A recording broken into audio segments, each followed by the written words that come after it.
Peut-être que l'idée de style est plus importante que celle de beauté. Quand il s'agit d'amour, la notion de beauté est tout de même essentielle. On aime quelqu'un parce qu'on le trouve beau. Non, on le trouve beau parce qu'on l'aime. Oui, un homme peut être très laid et avoir une grâce infinie. Si on l'aime, on transforme automatiquement sa laideur en beauté. Moi, si je trouve quelqu'un laid, il n'a pas de grâce. Plus rien n'est possible. C'est terminé tout de suite. Terminé pour quoi faire? Pour n'importe quoi, même pour des rapports très superficiels. Même pour boire un pot 5 minutes avec lui, je peux pas. S'il est laid, je m'en vais. Enfin, est-ce que vous pouvez avoir des rapports d'amitié avec quelqu'un que vous trouvez laid?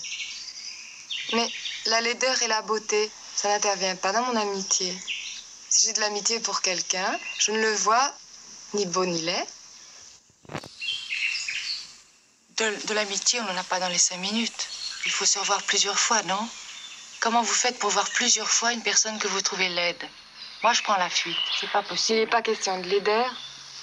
Dans la multitude des gens qui sont beaux, moi, je me sens concernée uniquement par ceux qui ont quelque chose au-delà de leur beauté.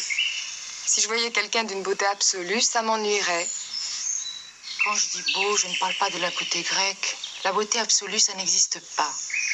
Moi, pour que je trouve quelqu'un beau, il suffit parfois d'une toute petite chose.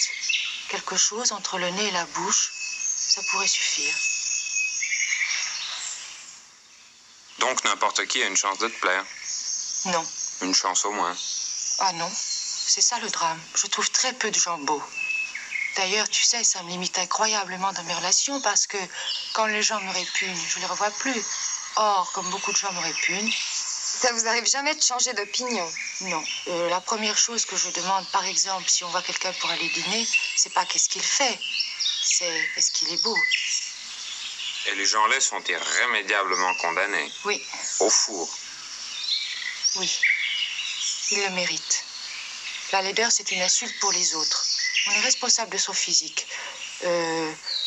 Par exemple, le nez bouge ou vieillit selon la façon dont on pense, dont on parle. D'ailleurs, quand je parle de beauté, je ne parle pas de beauté immobile. Les mouvements, l'expression, la démarche, tout ça, ça compte, non?